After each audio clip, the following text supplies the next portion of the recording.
Good afternoon. Welcome.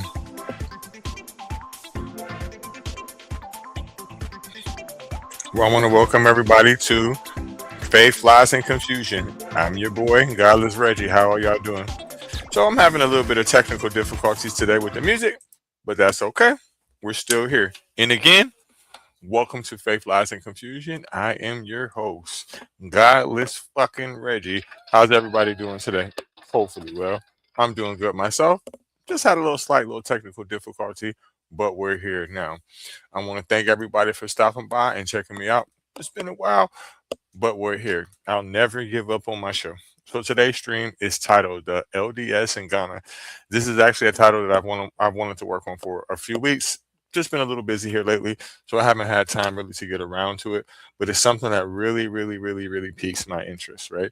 And the reason why it really piques my interest, for starters, this is an American-made religion, right? It was literally made in this country, right?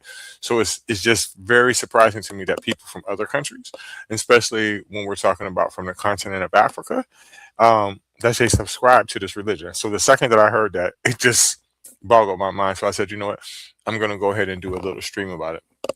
So for anybody out there that's actually watching who don't know what the LDS is, right? The LDS is just another way of saying the Mormon Church.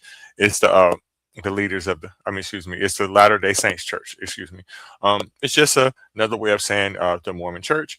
I'll give a brief overview of what Mormonism is. Give me 1 second. This is just a quick 2 second Google search. Nothing official, but we'll show it. Okay, so a brief overview. Mormonism, formerly known as the Church of Jesus Christ of Latter-day Saint, or LDS, as I mentioned before, is a restoration Christian faith founded by Joseph Smith in upstate New York in 1830. It posits that Smith restored the original Church of Jesus Christ after the Great Apostasy, emphasizing modern prophets, the Book of Mormon as scripture, and the importance of family. The foundation of history founder, Joseph Smith Jr., claimed that in 1820, God the Father and Jesus Christ told him not to join any existing churches as they have fallen into corruption. The Book of Mormon.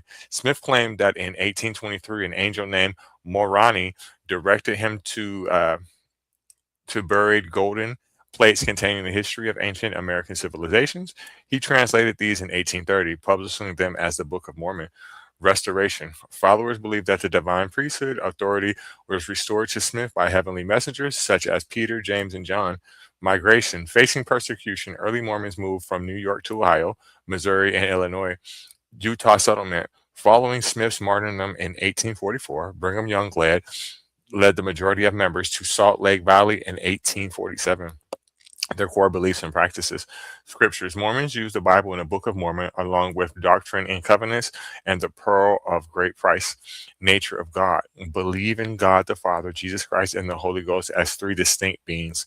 Modern revelation. The belief that the church president as a modern day prophet who receives direct revelations from God. Temples and family. Unique practices such as baptism for the dead and the sealing of family for eternity occur in temples. Word of wisdom. A health code prohibiting alcohol, tobacco, coffee, and tea. Okay, so that's just a little bit of a brief overview of some of their beliefs. What is peculiar to me is some of their racist ideologies. Joseph Smith was a known racist, as well as Brigham Young. If it's my understanding, Brigham Young is the first person to incorporate the idea that no black person could, do priesthood. I'll double check that, fact check it here. I'll double check and fact that here shortly. But from now, we'll move on. Another thing that is very interesting to me is a cartoon that I seen about Mormonism, right? So when I heard that this religion actually made it all the way to the continent of Africa, I was really wondering if they seen this particular cartoon that I'm going to show here in a second. This cartoon is wow. I'll be honest with you, just to explain it a little bit, but it has a lot of racism in it and a lot of things that I never knew that the people who subscribe to this religion actually believe.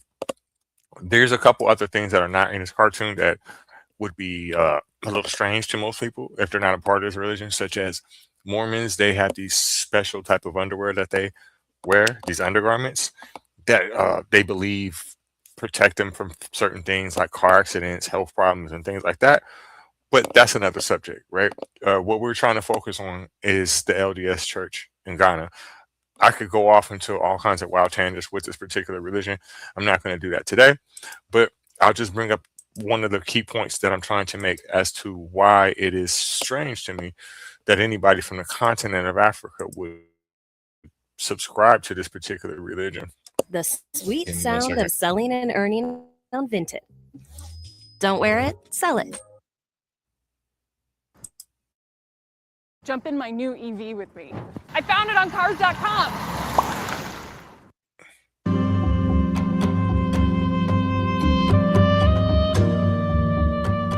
Regardless of its Christian veneer, the basic tenets of Mormonism are in direct conflict with biblical Christianity. The following piece of animation, based directly on actual Mormon publications, highlights these major doctrinal differences. Mormonism teaches that trillions of planets scattered throughout the cosmos are ruled by countless gods who once were human like us. They say that on one of these planets, to a god and one of his goddess wives, a spirit child named Elohim was conceived. This spirit child was later born to human parents who gave him a physical body. Through to Mormon teaching, death, resurrection, and worthy, was elevated to godhood as his father before him. Mormons believe that Elohim is their heavenly father, that he lives with his goddess wives on a planet near a mysterious star called Kor. Here the god of wives to decide their destiny, the head of the Mormon gods called a great heavenly council meeting. Both of Elohim's eldest sons were there, Lucifer and his brother Jesus. A plan was presented to build planet Earth, where the spirit children would be sent to take on mortal bodies and learn good from evil. Lucifer stood and made his bid for becoming savior of this new world. Wanting the glory for himself, he planned to force everyone to become gods. Opposing the idea, the Mormon Jesus suggested giving man his freedom of choice, as on other planets. The vote that followed approved the proposal of the Mormon Jesus, who would become savior of the planet Earth. Enraged, Lucifer cunningly convinced one-third of the spirits destined for Earth to with him in revolt. Thus Lucifer became the devil and his followers the demons. Sent to this world, they would forever be enemies of flesh and bone. Those who remained neutral in the battle were cursed to be born with black skin. This is the Mormon explanation for the Negro race. The spirits that fought most valiantly against Lucifer would be born into Mormon-faced planet Earth. He would be the lighter-skinned people, or white and delightsome, as the Book of Mormon describes them. Okay, I just wanted to stop it right there because that's one of the things that that boggles my mind. Why would anybody from the continent of Africa believe that we're cursed and that's the reason why we're black, right? I know that they can't be going over there to Ghana telling them this or letting them see this cartoon, right? So I wonder what the pivot move or the apologetic for this is, because at one point this may not be their stand today, but this is their doctrine and what they believe. Let's get back to it. Early Mormon prophets taught that Elohim and one of his goddess wives came to Earth as Adam and Eve to start the human race. Thousands of years later, Elohim, in human form once again, journeyed to Earth from the starbase Kolar, this time to have sex with the Virgin Mary, in order to provide Jesus with a physical body. After Jesus Christ grew to manhood, he took at least 3 wives, Mary, Martha, and Mary Magdalene. Through these wives, the Mormon Jesus, for whom Joseph Smith claimed direct descent, supposedly fathered a number of children before he was. Okay, now I'm not the smartest person in the world, but that's 2 different Marys right there, right? One of them got to be his mom. That's all I'm saying.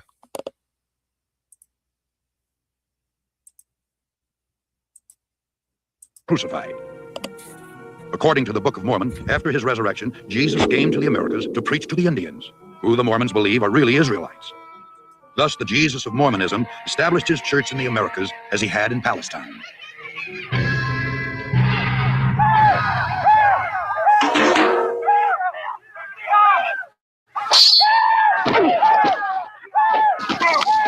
By the year 421 AD, the dark-skinned Indian Israelites, known as Lamanites, had destroyed all of the white Nephites in a number of great battles. The Nephite records were supposedly written on golden plates and buried by Moroni, the last living Nephite in the hill Cumorah. 1,400 years later, a young treasure seeker named Joseph Smith, who was known for his tall tales, claimed to have uncovered these same gold plates near his home in upstate New York. He is now honored by Mormons as a prophet because he claimed to have had visions from the spirit world in which he was commanded to organize the Mormon church, because all Christian creeds were an abomination. It was Joseph Smith who originated most of these peculiar doctrines, which millions today believe to be true. By maintaining a rigid code of financial and moral requirements and through performing secret temple rituals for themselves and the dead, the Latter-day Saints hope to prove their worthiness and thus become gods. The Mormons teach that everyone must stand at the final judgment before Joseph Smith, the Mormon Jesus, and Elohim. Those Mormons who were sealed in the eternal marriage ceremony expect to become polygamous gods in the celestial kingdom, rule over other planets, and spawn new families throughout eternity. The Mormons thank God for Joseph Smith, who claimed that he had done more for us than any other man, including Jesus Christ. The Mormons believe that he died as a martyr, shed his blood for us, so that we too may become gods. So that's pretty much all I wanted y'all to see. Anybody that's watching, how they feel about anybody who is not them. This shit is just crazy. So once I heard that they actually have this group of people somewhat colonizing in Ghana, it just really boggled my mind. There's a TikTok creator that I do not like. He goes by I'm not going to say what his name is, but he's a Mormon and he goes down to Peru doing the same type of shit that I mentioned, colonizing. What they do is go down there and they claim that they're teaching these people about God, which makes absolutely no sense because these people are Spanish-speaking people.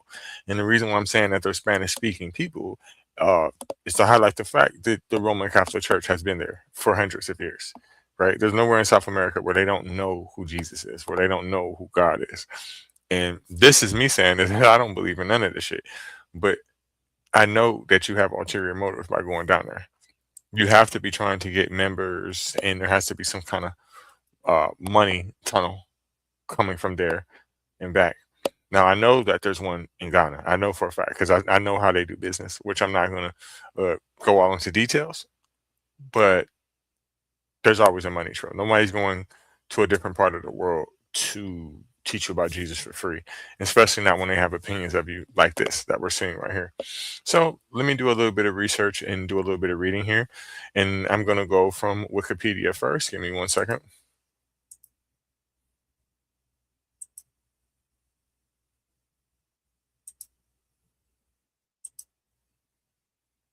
Okay. So what I asked him was, how long has the Mormons been in Ghana? And so this is the response that Wikipedia gave me. The Church of Jesus Christ of Latter-day Saints. Give me 1 second, making sure it looks good on the screen. The Church of Jesus of Latter-day Saints, the LDS Church, was introduced to Ghana, West Africa, in actually 1962. It was officially organized in 1978 following an announcement of the revelation of priesthood. As of 2024, the LDS Church reported 113,470 members and 387 congregations across, in Ghana, making it the second largest body of LDS church members in Africa behind Nigeria. In 2021, Ghana ranked as having the third most LDS church members per capita in Africa, behind Cape Verde and Sierra Leone, the early church. The following statistics are from the Church Growth Almanac. In 1962, the LDS Church came to Ghana through a convert, Raphael Abraham Frank Mensah. He published a public plea for support in his religious efforts, and a woman living in England read them. The woman was not a member of the LDS Church, but sent material she received from the church's missionaries to Mensah in Ghana. Upon reading the material, Mensah organized his own informal congregation in Accra. He reached out to the church president, David O. McKay, asking for more literature, missionaries, and assistance, but official church support did not come. In 1964, he gave Joseph William Billy Johnson a copy of the Book of Mormon. Johnson converted and became an industrious member. He organized branches and converted many people despite persecution from others in his country. Without any official recognition from church headquarters, leaders established a primary school called the Brigham Young Education Institute and Congregation in Cape Coast. There were unofficial visits from church members during this time, beginning with Virginia Cutler of Brigham Young University, who was also a visiting professor at the University of Ghana. She sent literature and encouraged the members to continue in the faith. faith. Others from church headquarters that met with the members were M. Neff Smart, Merrill J. Bateman, Edwin Q. Ted Cannon, and Lynn M. Hilton. All these visits were unofficial. During Hilton's visit, he recalls members passing around a Book of Mormon that was so used. Its pages were folded in dark. Members exchanged it and read it for a few minutes at a time. Ghana Land Registry recognized the church illegal in 1969. And by 1978, Johnson led the church in Ghana. He led 7 congregations with somewhere between 500 and 1,000 total members.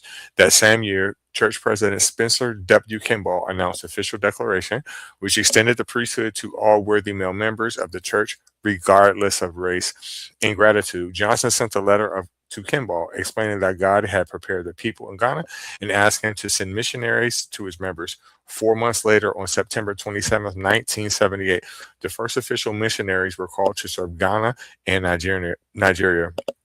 Rendell N. Mabby and Rachel Mabby were the first assigned to this area. They joined Edwin Q. Cannon and Jennifer R. Cannon.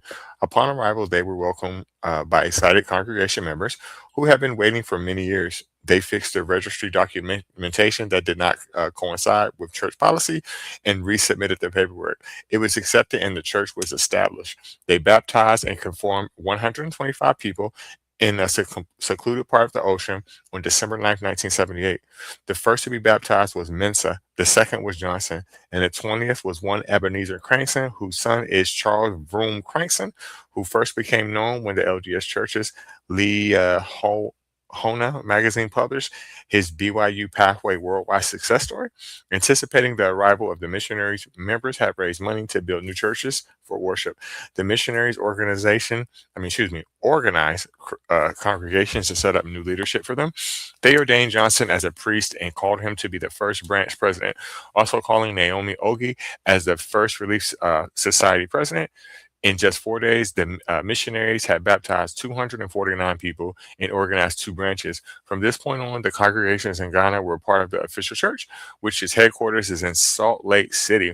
By the end of 1979, there were 1,723 members of the church. This rapid growth had some nervous, as there were many members, but not experienced leaders. Ghana's government was also becoming increasingly unstable. Missionaries were temporarily expelled, but in 1979, because of this concern, a few things needed to be changed. As the membership in Ghana became without any official handbooks, these changes included removing women who were leading congregations like Rebecca Mould, whose members called the Mormon prophetesses.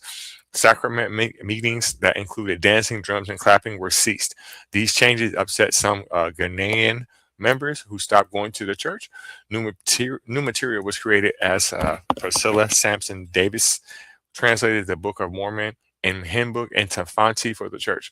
In March 1980, the West African Mission was organized. Brian A. Eppenstein was the president to serve, along with his wife, Lenora Eppenstein. Emmanuel A. Kissy, who had been previously baptized in Manchester, England, headed leadership in Accra, soon becoming district president.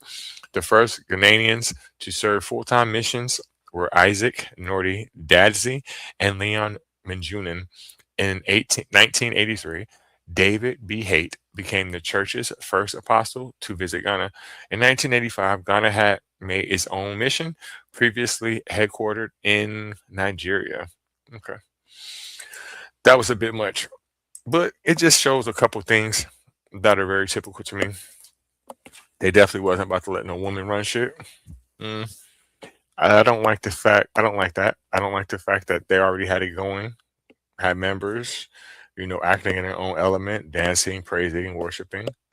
You decided to cut them off. I mean, I'm not a believer, but I just think that's bad for business personally, right? Africans, Black people, that's what we do. That's how we're doing it. We naturally do things like that. So why try to take that away? Women are always going to be incorporated in the church, especially with dealing with us. If you go to any Black or African church, there's bare minimum just as many women there. Most times there's more. So I don't know why you would try to alienate them, but that's just the misogyny of church, of Abrahamic religions. I would really like to know, even though there's no way of me finding it out, if they were aware of the material I showed. I am It is a good thing for me to know that they have been there for 50 years, right? Because it's just shocking. I thought it would be something new, like past 10 years or so, something like that, that I just wasn't aware of. But they've been there before I was born. So this is just great information, me learning this. It's sad.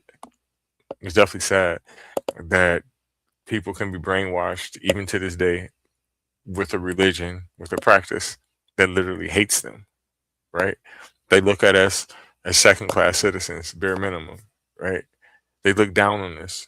And the founders of this religion did too. I can go all into it. I can just show you some racist things and things that they have traditionally said. They're all dead and gone. But I don't feel like there's no coming back from that. And people just make excuses for everything. And it's just sad. I'll go to a video of Ghana, excuse me, the LDS church in Ghana, so you can see for yourself. Give me one moment here.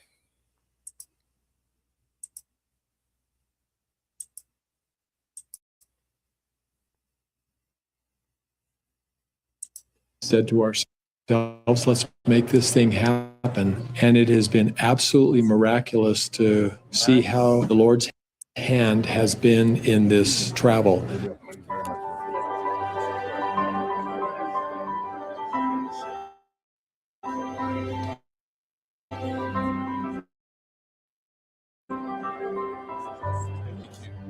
Accra, Ghana traveled from West Africa to the Rocky Mountains of the United States, headquarters of the Church of Jesus Christ of Latter-day Saints in Salt Lake City. The king was joined by several of his generals. During his visit, he saw the church's humanitarian square humanitarian center. What I have seen in Utah, we need to care about people. We need to want to help people to stand on their feet, not bring people down. One of the highlights was an opportunity to attend the church's twice-a-year worldwide general conference. We join with Christians around the world to honor Jesus Christ this Palm Sunday. We welcome His Majesty King Mon Gamonke of Accra, Ghana, who is here with us today. Welcome, Your Majesty. The king was inspired by teachings of the words of President M. Nelson emphasizing peace. The teachings of Christ, I saw it alive in these words. For me, that is what General Conference meant. People that I came with have been very excited about that, because we have quite a number of disputes in Accra. But we are going back with a new dimension, a new vision, a new mission. The king's invitation to come to Utah came from the senior leaders of the church, including the First Presidency and Elder S. Gifford Nielsen, who is the area president of the church serving in West Africa. It's not easy to get visas and to bring your entire party here, but he wanted to come to have a spiritual experience. I think he has felt a deep spiritual connection with us as we have joined together with him.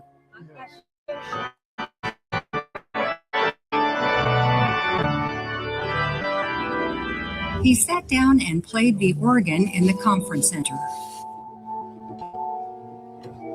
Despite the record cold and snowy weather, His Majesty traveled to Brigham Young University in Provo to meet with administrators, faculty, and students.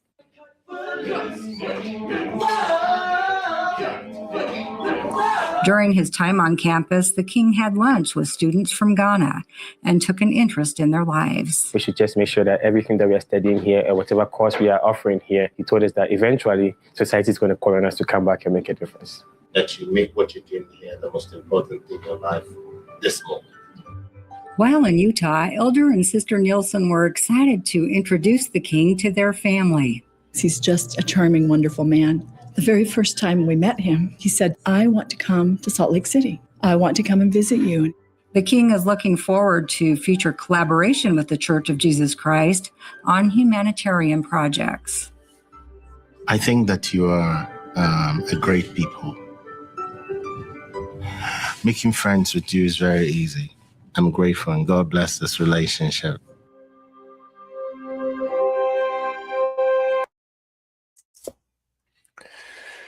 So there you have it. I could just see like how both of them were looking at each other just so uneasy. Like because the king and the people he brought with him, I don't know if they're princes or whoever the fuck they are, but they're just sitting there just watching those people just dance. You can just see the look on their face like, what the fuck are y'all doing? And then if you look at the pictures of them as they're taking pictures together, you look so out of place, right? I don't know why you would come all the way over here. And the thing that is really boggling my mind is if it was anybody else from your country, there ain't no fucking way they'd get that damn visa. They ain't about to just let somebody come here whenever the fuck they want to, but they'll let you come. And the reason why they'll let you come is because you just coming over here to kiss ass to kick money back. This is pathetic. But it just highlights something else that I know too. Like, for some reason in America, we have this weird idea. And even though this don't got nothing to do with black Americans, right? We have this weird idea that Africans don't like us. It's not true. They idolize us, right? And they idolize them too. Right? They see those people on TV. So they come over here and see that shit so they can take it back. And it's not just with that, it's with everything, right? And it's just crazy that these people will really take these religions that came. So look, Christianity, Islam, Judaism, it doesn't come from the West. It comes from over there, even farther away than where they're from. So it's just crazy how religion can just come all the way through Africa, all the way to the Atlantic Ocean, come way over here, get recycled, and go back. I feel like that about the Hebrew Israelites, them, and any American-made religion. It's just, my brain just can't take it. It's just like, how do you believe this shit? How do you believe anything that these people say? I just don't understand it. You don't look anything like them. You know you're from the motherland. How you gonna let these white American people tell you this shit? That's just me. I don't get it. Don't you got your own religions over there? Why you can't start your own? Why you believe anything Joseph Smith said? But anyway, I'm going to read a little bit from ChatGPT. Give me 1 second here. Let's see what they say about Mormonism in Ghana.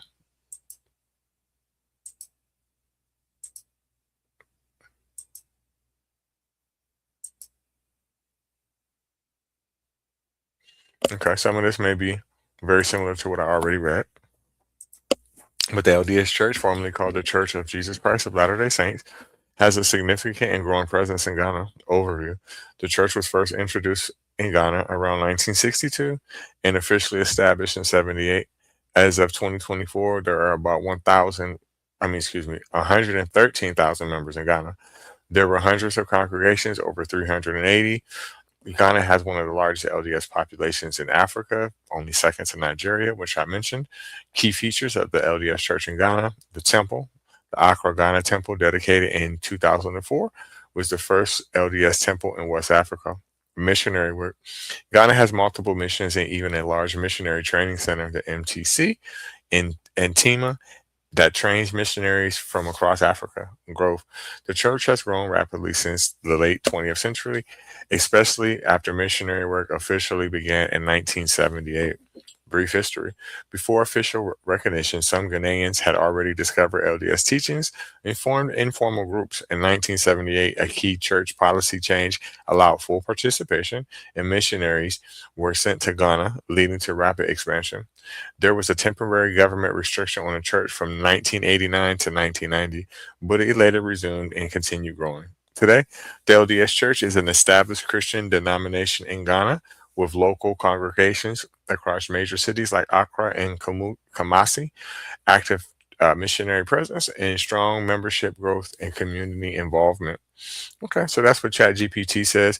I still don't like it because I know how they feel about these people deep down inside, what their foundation is built on, which is racism. So I don't like it at all. I'll play another video from YouTube and we're going to get out of here in a little bit. Give me 1 second.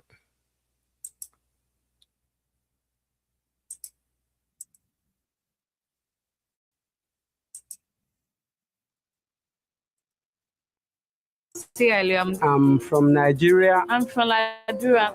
These missionaries representing the Church of Jesus Christ of Latter-day Saints will be one of the first groups to learn and prepare for service at the new Ghana Missionary Training Center in Accra.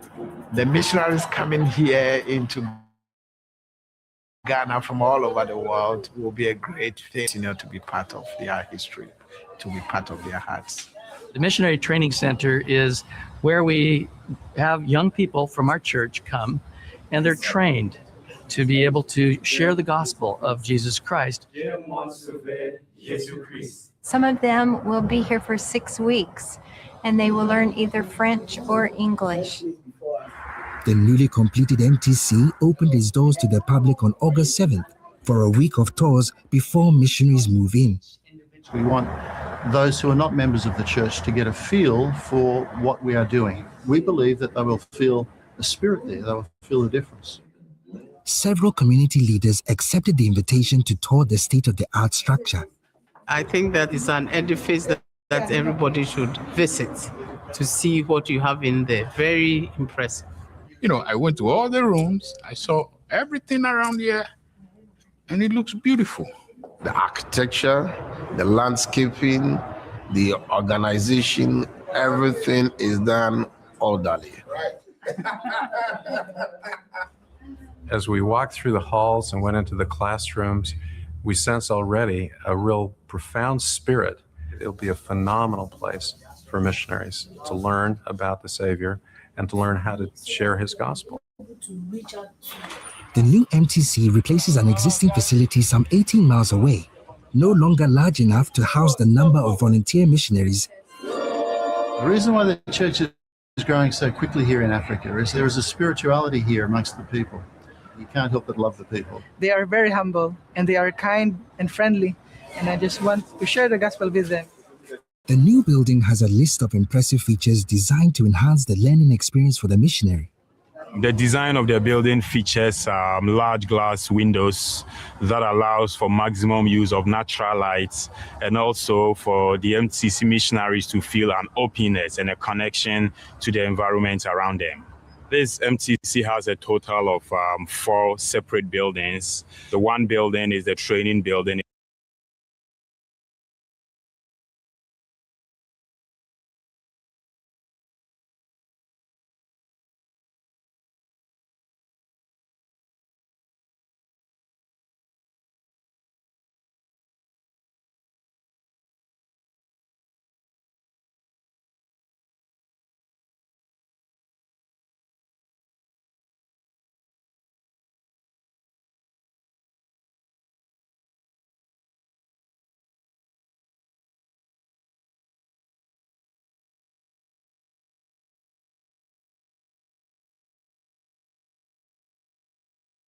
It's a 3-story building that contains a little over 30 classrooms. That's where teaching happens. To know that the missionaries also have an area where they practice teaching. The missionary residence, which is a 6-story building that has about 320 beds. They do their own laundry. And we also have the kitchen, the dining building. We also have the multi-purpose room, which serves as an area for large group meetings, and also as a sports area. It's designed such that in each ponder space and in each study area, missionaries can really feel being taught by the Lord. Young African boys and girls serving full-time mission will be a wonderful experience because it will prepare them for life, prepare them to learn many wonderful things that will assist them to become responsible husbands and responsible wives, mothers and fathers. It will help them to be better leaders in the community.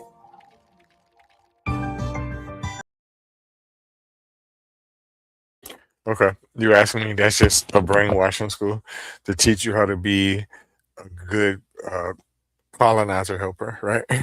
Now, I can't think of the right word, but that's the best way to brainwash people and to teach people how to act a certain way. Now, I'm not going to lie; it was a nice facility, but I still know what you're about. So I wanted to speak on historical racism in Mormonism. So I just did a quick Google search.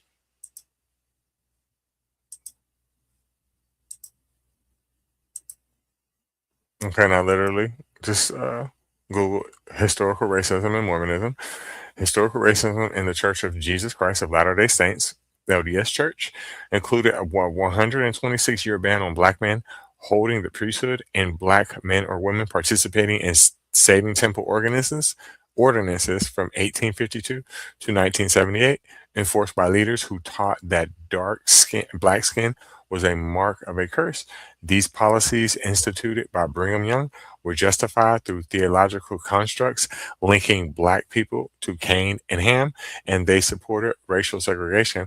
Key aspects of historical racism: priesthood and temple ban from the mid 1800s until 1978. The LDS Church banned black men again of black African descent from priesthood ordination and barred all black members from temple endowment and sealing ordinances.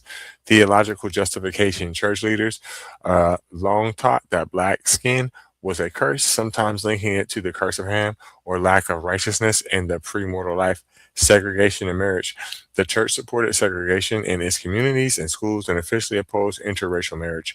Slavery in Utah: under Brigham Young's direction, the Utah Territory legalized slavery in 1852, with some white Mormons bringing enslaved black people to Utah.